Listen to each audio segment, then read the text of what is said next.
बच्चे सभी ध्यान दीजिए। आज हम लोग 9वीं क्लास के संस्कृत विषय के दूसरा अध्याय लोभाविष्ट चक्रधार पाठ पढ़ेंगे। और ये पाठ जो है पंचतंत्र ग्रंथ से लिया गया है। पंचतंत्र एक रचयिता मैं बताया था आप लोग को, इसके रचयिता विष्णु शर्मा जी हैं। तो ये कहानी हमारी पाठ्य पुस्तक पीयूषम भाग 1 द्वितीय पाठ से लिया गया है। और किस ग्रंथ से लिया गया है? पंचतंत्र ग्रंथ से लिया गया है। तो इस पाठ में बताया जाएगा कि अधिक लोभ नहीं करना चाहिए। अधिक लोभ करने का जो है इसका दुष्परिणाम होता है। लोभ करना चाहिए जरूर, लेकिन अति लोभ नहीं करना चाहिए। ठीक है, तो चलिए हम अब पाठ में चलते हैं। पंचतंत्र संस्कृत साहित्य का अति लोकप्रिय ग्रंथ है। इसका रूपांतरण प्राचीन काल में अनेक वैदिक भाषाओं में किया गया है। अतः इसका अनुवाद संस्कृत भाषा में भी विविध संस्करणों में किया गया है। यह पंचतंत्र ग्रंथ 5 भागों में विभक्त है। पंचतंत्र ग्रंथ बच्चों कितने भागों में बांटा गया है? 5 भागों में। कौन कौन से भाग हैं मैं नाम बता रहा हूं। मित्र भेद, मित्र संप्रति, काकोतुकीयम, लब्ध प्रणास और अपरिचित कारक। ये 5 भाग है। पंचतंत्र के 5 भाग है। अंतिम भाग के ही कथा विशेष को इस पाठ में प्रस्तुत किया गया है। जो अंतिम भाग है, अंतिम भाग कौन है? अपरिचित कारक। पंचतंत्र के अपरिचित कारक से लिया गया है। और यहाँ अधिक लोभ के दुष्परिणाम कथा के माध्यम से प्रस्तुत है। अब बताया जाएगा कहानी में कि अधिक लोभ करने से क्या क्षति होती है, क्या दुष्परिणाम होते हैं, इसके बारे में बताया जाएगा इस कहानी के माध्यम से।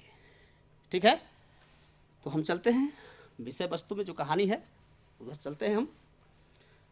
कस्मिचित अधिष्ठाने चत्वारो ब्राह्मण पुत्रा मितताम गता वसंती अस्मः। कस्मिचित मतलब होता है किसी अधिष्ठाने। अधिष्ठाने का अर्थ होता है स्थान पर। और दरिद्र युग पहता मतलब गरीब से पीड़ित, मतलब किसी स्थान पर 4 ब्राह्मण पुत्र मित्रतावत रह रहे थे। मित्रतावत मतलब मित्र के जैसा रह रहे थे।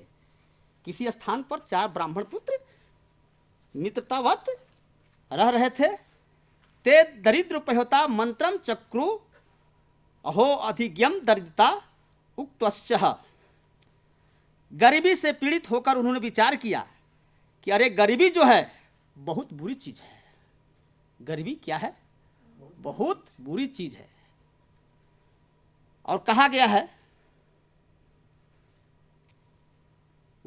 वरम बनम व्याघ्र गजिते सेवितम जनेन हीन बहुकंटकावृतम तृणानि शय्याम बरिधान वल्कलनम न बंधु मध्य धन जनहीन जीवितम। इसका अर्थ हुआ कि वरम बनम व्याघ्र गजित सेवितम। इसका अर्थ हुआ कि बाघ, हाथी और हिंसक जानवरों से युक्त रहना, लोगों से रहित रहना, कांटों से घिरे वन में रहना ठीक है। मोटा वस्त्र पहनना ठीक है।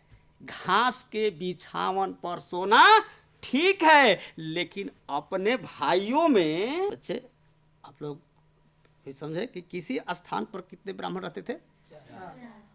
वे गरीब से पीड़ित होकर उन लोगों ने विचार किया कि गरीब जो है बहुत बुरी चीज है। और कहा गया है कि बाघ, हाथी आदि हिंसक जानवरों से युक्त रहना, लोगों से रहित रहना, कांटों से घिरे वन में रहना अच्छा है। और मोटा वस्त्र पहनना भी अच्छा है। और घास के बिछावन पर सोना अच्छा है, भले अच्छा न अथी मिले, बढ़िया से तोशक रजाई न मिले, बढ़िया से बिछावन न मिले, घास पर हम सोए, ठीक है, परंतु अपने भाइयों के बीच धनहीन होकर जीवित रहना उचित नहीं है। अपने भाई के बीच में गरीब बनकर रहना ठीक नहीं है। कहता गरीब आदमी रहता है, उसके कोई मान सम्मान इज्जत नहीं है, उसका कोई पूछने वाला नहीं है। उन लोगों का विचार था, किन लोगों का विचार था? चार ब्राह्मणों का विचार था कि अपने भाइयों के बीच गरीब बनकर रहने से ठीक नहीं है। उसने कहा कि हाथी और बाघों से पास रहना ठीक है, जंगलों में कांटों से घिरा रहना ठीक है, और मोटा वस्त्र पहनना ठीक है, और घास के बिछावन पर सोना ठीक है, लेकिन अपने भाई बंधुओं के बीच गरीब बनकर रहना सही नहीं है। तगछाम कुत्रचितार्थाय इति समनंत्र स्वदेश परित्यज्य प्रस्थितः। इसका अर्थ हुआ अतः हमें धन कमाने के लिए कहीं चलना चाहिए। उन लोगों ने क्या विचार किया कि हमें धन कमाने के लिए कहीं चलना चाहिए, क्योंकि जानते हैं कि वो लोग विद्या में निपुण थे, विद्वान व्यक्ति थे ना। तो क्रमेण गच्छन्ता ते अवंती प्राप्तः, ऐसा विचार करके अपने देश को छोड़कर लोग ने क्या किया? प्रस्थान किया। और इस क्रम में लोग कहाँ गया? अवंती गया।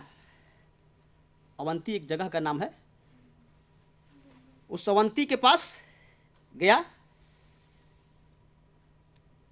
तावद भैरवानंद तत्र क्षिप्रा जले कृत स्नानम महाकालम प्रणम्य एवानिमिं गच्छति तावद भैरवानंदो नामक योगी सम्मुखो बभुवः।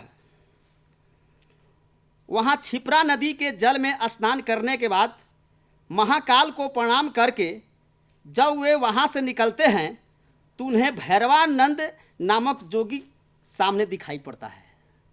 जब लोग वहाँ पर गया, क्षिप्रा नदी है अवंती के पास, वो क्षिप्रा नदी में जैसे ही स्नान करते हैं और स्नान करके निकलते हैं, किसको प्रणाम करके वहाँ से निकलते हैं लोग? महाकाल को प्रणाम करते हैं। तो वहाँ निकलते किसके साथ, किससे भेंट होती है? भैरवानंद नामक जोगी से भेंट होता है। तेन ते पृष्ठा कुतो भवंत समायता की प्रयोजनम। उसने इन लोगों से पूछा कि आप लोग कहाँ से आए हो, यहाँ आने का क्या प्रयोजन है, किस लिए आए हो? ततस्तर भीहितम वयम सिद्धि यात्रिका। इसके बाद वे सब बोले कि हम सब सिद्धि यात्री हैं। कौन सी यात्री हैं? सिद्धि यात्री है। तत्र यास्यामो यत्र धार्मिक मृत्युआ भविष्यति। हम लोग वहाँ जाएंगे जहाँ या तो धन की प्राप्ति होगी या तो मृत्यु होगी। हम लोग कहाँ जाएंगे, कहाँ तक जाएंगे? यदि हम लोग को धन की प्राप्ति अगर हो जाएगी तो ठीक है, हम लोग चल आएंगे घर। अगर नहीं मिलेगा तो जहाँ अगर मृत्यु भी लिखा होगा तो ठीक है, लेकिन हम लोग बिना धन लिए हुए नहीं आएंगे। यही हमारा क्या है? लक्ष्य है एवं निश्चय है, यही हमारा लक्ष्य है। उक्त अक्षः कहा गया है, कहा गया है अभीत सिद्धि से सा भवति ही पुरुषस्य पुरुषकारेण दैवमिति यद्यपि कथ्यसि पुरुष गुणः सोयः दृष्टा खख्यः। कहा भी गया है कि पुरुष को संपूर्ण लक्ष्य की प्राप्ति कैसे होती है? मनुष्य की संपूर्ण लक्ष्य की प्राप्ति परिश्रम करने से होती है। हमें अपने लक्ष्य की प्राप्ति कैसे होती है? परिश्रम से होती है। परिश्रम से ही धन प्राप्त किया जाता है, आलस जैसा बैठकर नहीं। यदि जिसे भाग कहते हैं वह अदुष्ट नामक पुरुष का ही एक गुण है। जो आलसी व्यक्ति होते हैं, जो परिश्रम नहीं करते हैं, वो किस पर निर्भर रहते हैं? भाग पर अपने निर्भर है। अरे हमारा तो भाग्य ठीक नहीं है, हम तो फेल हो जा रहे हैं, हमारा अच्छा रिजल्टे नहीं हो रहा, हमारा भाग में तो यही लिखा है। कितने लोग भागे भरोसे बैठे रहते हैं ना। लेकिन जो परिश्रम करते हैं उनके जरूर लक्ष्य की प्राप्ति हो जाती है। जो परिश्रम करते हैं उनको जरूर इच्छा अनुसार नौकरी प्राप्त हो जाती है कि नहीं? इसलिए बच्चों परिश्रम करना अच्छी बात है, ठीक है? परिश्रम से देश चुराना नहीं चाहिए। कहा गया है कि मनुष्य का सबसे असली दुश्मन कौन है? आलस। आज सबसे असली मित्र कौन है? असली मित्र परिश्रम है, क्योंकि परिश्रम करने से हमें किसी चीज की जो है दिक्कत नहीं होती है। परिश्रम करते हैं, अच्छा से कमाते हैं, बढ़िया आप घर उठा लेते हैं कि ना, मकान उठा लेते हैं, खेत खलिहान खरीद लेते हैं, ऐसो आराम जिंदगी व्यतीत करते हैं। इसलिए इसमें कहा गया है कि परिश्रम करने से ही धन की प्राप्ति होती है, और भाग पर भरोसे रहने से आदमी को बहुत दिक्कत होती है। समझ गए? तो यहां पर आगे ध्यान देंगे। तक्ता अस्माकं कश्चिदु नोपायः वयमिति साहसिकः उक्तस्य। कश्चिदु नोपायः मतलब होता है कोई धन का उपाय। अति साहसिका मने अति साहसी है। कह रहा है कि तो हम लोगों के लिए कोई धन का उपाय कहिए। उस भैरवानंद जोगी से पूछता है लोग कि महाराज जी हम लोग का उपाय बताइए धन संपत्ति के लिए, कि हम लोग भी धनी हो जाए। हम लोग कौन ऑर्डिनरी थोड़े हैं। कहता है कि वयम अस्ति साहसी का, हम लोग बहुत अति साहसी हैं, परिश्रमी हैं। उक्तश्च और कहा भी गया है कि महांतयो महमार्थम साधियुक्तम क्षमा रीते समुद्रदानयः को विभेति वडनानलम। कहा गया है इसमें कि महान लोगों के कार्य को पूरा करने में महान लोग ही समर्थ हैं। बड़ा काम करने में कौन समर्थ है? बड़ा आदमी ही समर्थ है। आप ज़्यादा गुणवान रहिएगा, ज़्यादा अच्छा डिग्री रहेगा, तब ने अच्छा काम करेंगे। इसलिए श्लोक का अर्थ हुआ कि महान लोगों के कार्य को पूरा करने में महान लोग ही समर्थ है। वडवानल को समुद्र के अलावा कौन धारण कर सकता है? मतलब कि ये पूरे धरती को कौन समा सकता है अपने में? समुद्र ना। तो समुद्र जो होता है, समुद्र देखते हैं ना, कितने भाग समुद्र है? पानी है 3 भाग पानी है ना? तो बहुत से जीवों को धारण किया हुआ है। तो सबसे बड़ा काम कौन करता है? समुद्र। समुद्र से ही शिक्षा लेनी चाहिए। जो बड़ा आदमी होता है वो बड़ कार्य करता है। समझ गए? तो भैरवानंदो अपि तेषाम सिद्धार्थ्यम बहुपायम सिद्धिवर्ती चतुष्टया कृत्वा अप्राप्तेह। भैरवानंद ने उनकी सिद्धि के लिए अनेक उपाय करके 4 सीधी वर्तिकाएं बनाकर उन्हें दी। कितने? 4 सीधी वर्तिकाएं बनाकर दी। आह च गम्यताम हिमालय दिशि तत्र समापतानम यत्र वर्ति पतिष्यति तत्र निधनम सग्दिदम प्रायस्थः। उन्हें सिद्धि के उपाय के लिए 4 सीधी वर्ती किसने दिया? भैरवानंद जोगी ने दिया। और कहा कि हिमालय की दिशा में जाओ। कहाँ जाने के लिए बोला? हिमालय की दिशा की ओर जाओ, और वहां पहुंचकर जिस स्थान पर तुम्हारी वर्ती गिरेगी निश्चय ही तुम्हें धन मिलेगा। जहां वर्ती दिए सिद्धवर्ती, जहां मिलेगा, जहां गिरेगा वो वही धरती को वहां पर खोदना, जो भी मिलेगा वहां से लौट जाना है। तो जहां गिरेगी निश्चित ही तुम्हें वहां क्या मिलेगा? धन संपत्ति मिलेगा। तत्र स्थात खनित्वा निधि गृहीत्वा निवत्याम। उस स्थान को खोदकर खजाना लेकर आप लौट जाइएगा। भैरवानंद जोगी ने क्या दिया था? उसको सिद्धवर्ती दिया था। और क्या कहा था कि जहां गिरेगा वहीं पर तुम्हें संपत्ति मिलेगी, या जो भी संपत्ति मिलेगी उसको लेकर चलाना है। तथानुष्ठिष्ठते तेषाम गस्था मेक तस्य हस्तात वर्ती निपतात। ऐसा क्रम में चलते हुए उनमें से एक के हाथ से वर्ती, जो सिद्धवर्ती था, वो गिर पड़ी। अध्यासो यावंतम प्रदेश खनति तावत ताम्रमयी भूमि ततस्ते नाभिहितम अहोगिहिताम स्वच्छया ताम्रपम। जैसे ही वह उस स्थान को खोदने लगा तो उसे तांबेमय भूमि दिखाई दी। जाते जाते जो अगला व्यक्ति था उसके हाथ से सिद्धवर्ती गिर गई, और जैसे ही उसने उस भूमि को खोदा तो उसे क्या मिला? तांबा प्राप्त हुआ।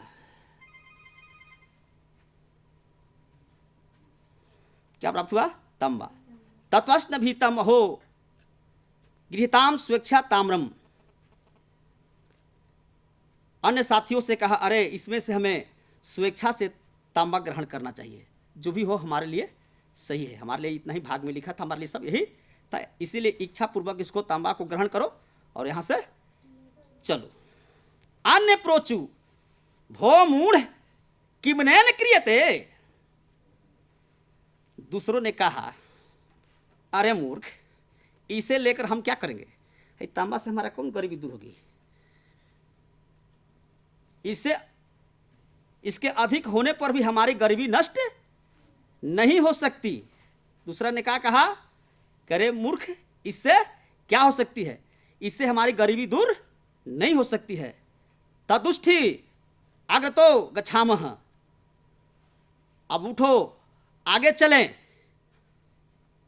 सोवृतः यान्तु भवन्तः नाहमग्रे यास्यामि एवं विधाय ताम्र यथच्छः गृहीत्वा प्रथमो निर्वतः। उसने कहा कि तुम लोग जाओ, मैं आगे नहीं जाऊंगा। किसने कहा?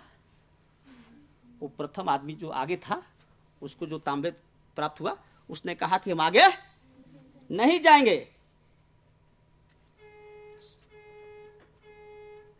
एवाभिधाय ताम्र यथेच्छा गृहीतम प्रथमो निर्वत। इतना कहकर प्रथम व्यक्ति अपने इच्छा अनुसार तांबा लेकर लौट गया। उसने कहा कि इससे तांबा से कुछ होने वाला। प्यारे बच्चों, अभी आपने सुना कि धर्मानंद जोगी ने उनको सिद्धवर्ती दिया, और लेकर वो लोग जैसे ही आगे हिमालय की ओर जा रहे थे तो पहला आदमी के हाथ से जैसे ही वो सिद्धवर्ती गिरा तो उसे तांबे की प्राप्ति हुई। तो लोग ने कहा इसे क्या हो जाए, इससे गरीबी दूर नहीं होगी, चलते हैं, इसे हम आगे चलते हैं, इससे भी कोई भारी रत्न तुमको मिलेगा। उसने कहा कि नहीं नहीं, कुछ भी हो, हम आगे नहीं जाएंगे, हमारे भाग में ही था, हमें संतोष है इसी में। संतोष परम सुखम, संतोष ही परम सुख है। वो लेकर वहां से चला गया। ते त्रयोऽग्रे प्रस्थितः। प्रस्थिता मतलब आगे बढ़े। वे तीनों आगे बढ़ गए। अथ किंचित मात्रम गतस्य अग्रसरस्य वर्ती निपतात सोयपि यावत खनितु मार्भते तावत रूप्यमयी क्षिति। अभी वे कुछ दूर ही गए थे कि उनमें आगे वाले की बर्ती गिर पड़ी। जो आगे वाले थे उनकी बर्ती गिर पड़ी। उसने भी जैसे ही पृथ्वी खोदा तो उसे चांदी युक्त भूमि दिखाई दी। कैसा भूमि दिखाई दी? चांदी युक्त भूमि दिखाई दी। तत् प्रहस्तित आह गृह्या यथच्छा रूप्यम। उसने चांदी को देखकर प्रसन्नता पूर्वक उसने कहा,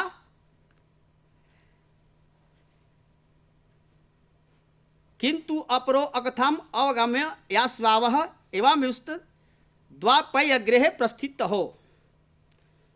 चांदी को देखकर उसने प्रसन्नता पूर्वक कहा कि मित्रों, इसमें से इच्छा अनुसार चांदी को ग्रहण करो और यहां से लौट चलो। नागरे गंतव्यम, हमें आगे जाना नहीं चाहिए। कैसे कि हमारे भाग में इतना ही है, हमारे भाग में, हमारे तकदीर में यही, हमारे इसी में संतुष्टि है। इसलिए कहा कि उसने कि आगे अब मत लौटो, अभी चांदी लेकर यहां से चलो। एवं में द्वाप्य प्रस्थितो, ऐसा कहकर वे एक तो वह प्रस्थितो इतना कहकर दोनों आगे बढ़ गए। उसने कहा कि उस दोनों ने कहा था कि इससे तुम्हारी गरीबी जो है दूर नहीं होगी, लेकिन इच्छा अनुसार वो भी लेकर वहां से चल पड़ा। कौन? जो दूसरा व्यक्ति था। सोयपि स्वशक्त्या रूप्याम दाय निवृत्त, वो भी जो था अपनी इच्छा अनुसार चांदी लेकर लौट गया। कौन लौटा? दूसरा व्यक्ति।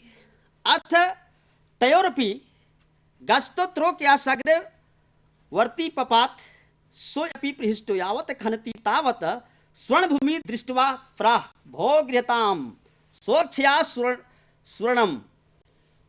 जैसे ही दोनों जा रहे थे और तीसरा जो था उसके हाथ से वर्ती गिरा, और वर्ती गिरते के साथ ही उसने धरती को खोदा और वहां पर उसको जो है स्वर्ण भूमि दिखाई दिया। स्वर्ण भूमि समझते हैं ना? सोना दिखाई दिया। उसने कहा भोग्यताम स्वेच्छा स्वर्णम, हमें इच्छा अनुसार इस सोना को क्या करना चाहिए? ग्रहण कर लेना चाहिए। स्वर्ण दान्त्यम किचतुम भविष्यति अन्यतु प्राह, कहता कि रे उस जो चौथा आदमी था ना, उसने कहा कि सोना से जो है इससे क्या होगा? तुम्हारा कुछ होगा? कुछ नहीं होगा। अन्यतु प्राह, उसने कहा, दूसरा ने कहा कि मूढ़ न किचते वेत्सी, इससे तुम्हारा कुछ नहीं होगा। प्राप्तम ततो रूप्यम ततो तत् स्वर्णम अन्य तुम तत् प्ररत्नानि भविष्यन्ति। कहा कि देखो तो जो पहला व्यक्ति था उसको क्या मिला? तांबा। और जो दूसरा व्यक्ति था उसको चांदी, और तीसरा को क्या मिला? सोना। इसको छोड़ो और हम चलते हैं आगे, हमें कीमती रत्न भेटाएगा। क्या मिलेगा? कीमती रत्न। तदुष्टि अग्रे गच्छाओ, चलो हम लोग उठो, हम लोग आगे चलते हैं। किंतु तृतीया यथे छया स्वर्णम गृहीत्वा निवृत्त, लेकिन तीसरा ने इच्छा अनुसार अपना सोना लेकर वहां से चला गया। उसी में उसका संतुष्टि था, सोना में ही, ठीक ना? उसका ज्यादा लोभ नहीं था। समझ गए ना? तो समझ गए बच्चों? इसका अर्थ समझ गए आप लोग? तो इसमें से चार आदमी में तीन आदमी में क्या क्या? पहला को क्या मिला? दूसरा को चांदी, तीसरा को, और चौथा कहा कि छोड़ो ना भाई, आगे चलोगे तो और बड़ा रत्न मिलेगा। कहे कि नहीं, हम आगे नहीं चलेंगे, हमें इसी में संतुष्टि है, ज्यादा हमारे पास लोभ नहीं है। तो तीसरा अपना इच्छा अनुसार सोना लेकर वहां से लौट गया। अनंतरा सोयपि गच्छे नकाकी ग्रीष्म संततु पिपासा कुलितः मार्ग च्युता इतेश्चहम बभ्राम। अनंतरम माने होता है उसके बाद। पिपासा कुलितः, पिपासा कुलितः का अर्थ होता है प्यास से व्याकुल, और मार्ग च्युत, मार्ग च्युत का अर्थ होता है मार्ग से भटक गया, और ब्राह्मण होता है घूमते हुए। उसके बाद वह अकेला ही चलता हुआ भीषण गर्मी एवं प्यास से व्याकुल होकर अपने लक्ष्य यानी मार्ग से वो भटक गया। अपने लक्ष्य से क्या हुआ? भटक गया। अत ब्राह्मण स्थलोपरि पुरुषमेकम रुधिर पाल्वे गात्रम ब्रह्मचक्र मस्तकस्यम। तो उस आदमी को बहुत प्यास लगा, गर्मी से व्याकुल हो गया, और रास्ता जो है भटक गया, और उसको बहुत बड़ी प्यास लग गई। तो इधर उधर वह क्या करने लगा? घूमने लगा। और इसके बाद घूमते हुए एक जगह पर गया तो क्या देखता है? वो घूमते हुए खून से लथपथ एक ऐसे व्यक्ति को देखा जिसके सिर पर चक्र घूम रहा था। इसके सिर पर क्या घूम रहा था? चक्र घूम रहा था। ततो द्रुमतरम गत्वा तम ओचुत भो को भवान कि में चक्र में भ्रमता शीर्षे तिष्ठति। वो शीघ्र जो है उसके पास जाकर देखा कि भाई खून से लथपथ है ना, और खून में वो लेटाया हुआ है, अच्छा पटा रहा है, और उसके ऊपर जो है क्या घूम रहा है, चक्र घूम रहा है। उसके पास बोला कि भो को भगवान, अरे आप कौन है, सिर पर घूमते हुए चक्र के नीचे क्यों बैठे हो, तुम्हारे ऊपर जो है सिर के ऊपर क्या है, चक्र है, उसके नीचे क्यों बैठे हो। कि मैं चक्र में तात शीर्षिष्ठ थी तत् कथय में यदि कुत्र जिल मस्ती, तो कहो, उससे पूछा जो चीज से चक्र घूम रहा था, जिस खून से जो लथपथ समाया हुआ था, उससे पूछा कि बताओ भैया हमको बहुत प्यास लगा है, जल बताओ, जल कहाँ है। एवं तस्य प्रोदस चक्रम तक्षमादस्त शीर्षो ब्राह्मण मस्तके आगतम, इस प्रकार उसके बोलने से वह चक्र उसी व्यक्ति के सिर से, उस व्यक्ति के सिर से उठकर उस ब्राह्मण के सिर पर आ गया। जो पंडित जी थे जो था, वो चक्र किस में समा गया, चौथा में ना, चौथा आदमी में वो समा गया। सह आह कीमते, सह आह मामती छिरसी आगतम, और बोला यह क्या हुआ। उसने कहा अरे यह मेरे सिर पर भी इसी तरह आ गया, उसके सिर में था मेरा सिर में आ गया, बहुत व्याकुल हो गया, बेचैन हो गया।